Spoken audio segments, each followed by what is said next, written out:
I now have 836 signatures on the petition I presented at the last meeting. I will email these signatures to you. The petition is on the Facebook page, Farmington Data Center Watch. So what is the big deal? I put the numbers on a chart.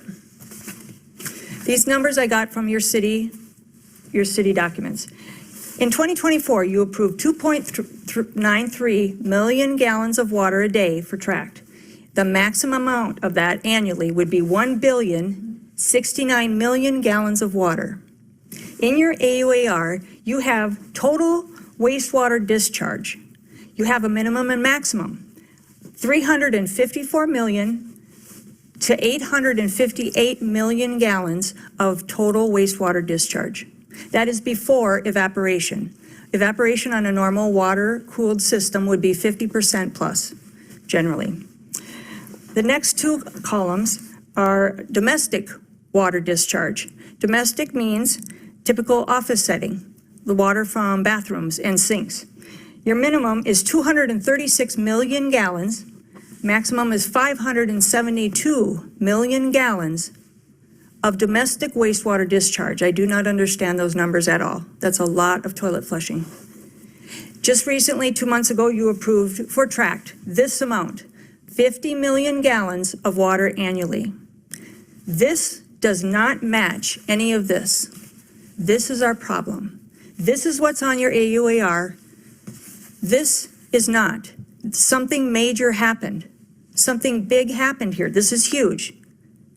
We want to know what cooling system is now going to be put on that property. The impacts. It affects energy use, noise, heat generation, outdoor equipment, fans, chemical use, storage. In addition, this doesn't make any sense with this domestic water use. Unless they're no longer going to be using sinks or toilets, this does not match any of this. Are we being petty by wanting to know this? Are we being unreasonable for wanting to know what's next to our homes? What's going to go in next to our homes? At the last meeting, we heard at length from a council member. What I didn't hear was a commitment to go back to Tract and ask a simple question. What cooling system is now being proposed? Minnesota rules do not say an EIS can only happen after a final end user, final site plan, or final engineering drawings. If enough is known to reasonably evaluate environmental impacts, an EIS can be done. The AUAR process is not a blank check. Per the EQB, the project must remain consistent with the assumptions in the AUAR. Something huge has changed. We heard last meeting that the AUAR does not examine every possible operational impact, including issues such as heat, noise, air emissions, dust, and odor. When those impacts are relevant to the project, and they are relevant in this case because you approved the project right next to residents' homes, making them relevant, making those impacts relevant, then they should be evaluated. That is our point. At the last meeting, you said that at this point there is only a potential large-scale development.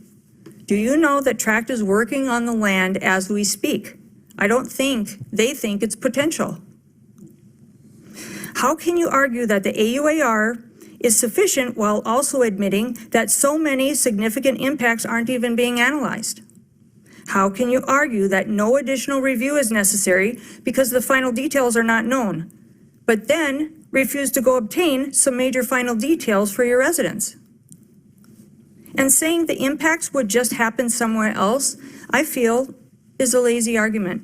You, the city, approved this specific location, putting this right next to existing homes, next to kids, next to a trout stream. Your job is to protect this location from the impacts, not somewhere else.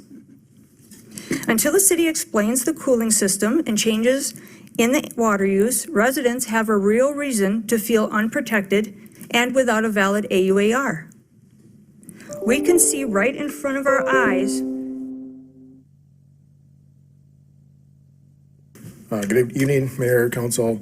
My name is Nate Ryan, I'm a resident of Farmington, and so there's a few things that happened about 2 council meetings ago that just had me that just had me thinking. I wasn't able to come and voice those at the last meeting, but the attorney in the last meeting called an AUAR like a probability, like what could be done, like an idea basically.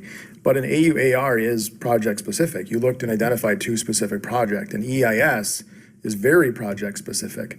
And I really think that not having an EIS and allowing this project to go through or to move forward, I think that you're doing yourselves a disservice. And we are seeing all over the state of Minnesota, there's just I forget what city it was, but there was just a judge that said, nope, you need to go back and do an EIS for a smaller data center than what you're proposing here.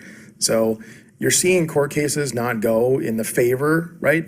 I believe the former mayor said that he promised that this would be a win, but we're seeing again and again court cases across Minnesota and councils that reject these data centers and they put moratoriums on it. So almost a year before, the very first city, Egan, did the moratorium, I came to this very spot and offered that as an opportunity for you all, not to stop the project. At the 2 meetings ago, the mayor said, I don't want an out. That's not what I'm looking for. Well, that's very clear that you don't want an out, but what I was proposing was not an out. And maybe I did say that, but maybe an out to go back to the negotiating table, maybe an opportunity to slow the project down and to get an EIS, just to make sure that you're doing all of the things that, that protect all of us who live close. Protect our property rights, protect our bundle of rights that every single homeowner or every single property owner enjoys. And those bundles of rights are spelt out not only in the Minnesota Constitution, but the US Constitution as well. And when you start to mess with those things, you're going to get yourselves into some more lawsuits. And again, I'm not offering you an out, I'm just offering the city a way out of additional more lawsuits by bringing up moratorium, by saying or requiring an EIS. I think that you should all really look at those opportunities that you have to slow down, to make maybe some different decisions.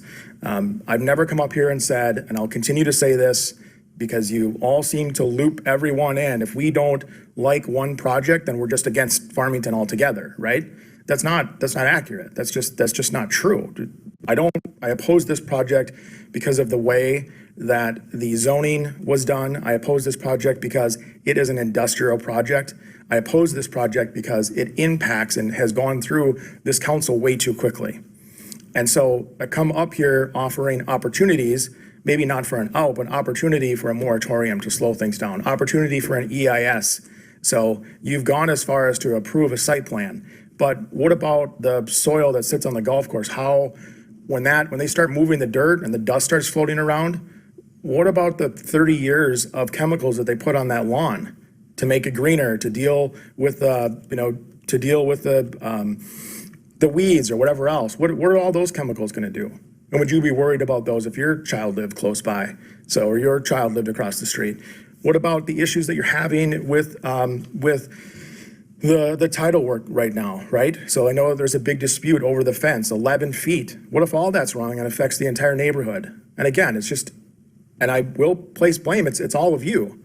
So who are sitting at the council who made these decisions too fast, and who continue to make these decisions too fast. Again, I'm not offering you an out, but just an opportunity to slow down and really say, is this good, right? Is this really where we want to put an industrial project of this magnitude? Nowhere else in Minnesota is there a 750 megawatt project going this close to existing homes. And nowhere else is it not deemed industrial use. This is purely industrial use. And I really think that take a second look, take a slow down, take a stance. So again, you all just got beat in court again. So that motion was for